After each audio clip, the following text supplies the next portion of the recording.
Hello. I am Adina and I am the mother. I am Momo and I am the father. I am Alima and I am the aunt. Rashida. Shani, we are the next generation and a new hope. And we are the Demalashi family from from the the Borana Borana tribe. We have been chosen to talk about our water troubles. Our family's main income comes from our pastoralist background. Like the other 55% of our tribe. Less than 5% of our tribe is literate. Drought is not only killing our animals, but also our way of life. 80% of our livestock was lost during the 2000 drought. It has been hard, nearly impossible to gain back our livestock. Our rain season is from February to May. And it has decreased dramatically since the 1990s, way before I was born. Since the major drought in 2009, our tribe has had conflict with other tribes due to water scarcity. We've had to switch over to raising camel, which are more valuable because of their ability to retain water. It's harder to trade camel because you need a larger quantity to make up for it. For example, you need 30 sheep for one camel or 2 cows for a camel, which is a really big deal because a lot of our resources are coming from these large tribes and our large camel resources.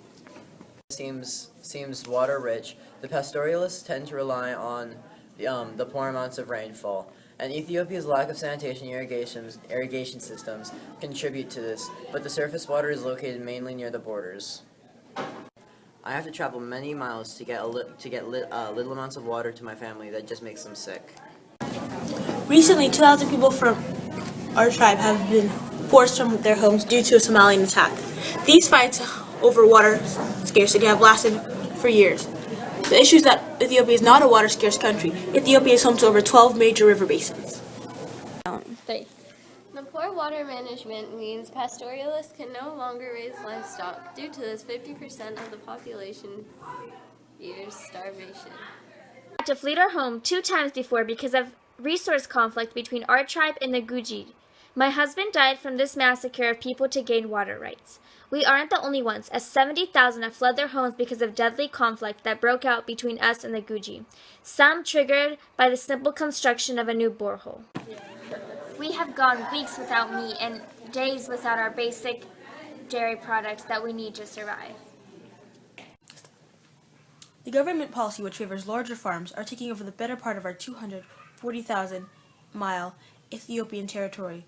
We believe they're trying to destroy our traditional lifestyle, which is rooted in pastoralism. Are abandoning agriculture to move to urban land. This means my way of life, our way of life, is getting destroyed. We live off the land and animals such as sheep, cows, and the camels. And when this gets taken away, we lose our way of life.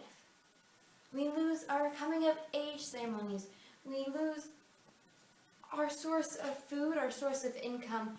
We lose who we are as a people. We don't have enough water for the cattle, which means they only get water every 3 days. And apparently the Gucci tribe thinks we do because they attacked us in 2006.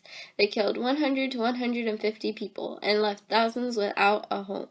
Plus, the only water we do have is a mile or 2 from our house, so we have to walk a long way, and it's probably not even clean.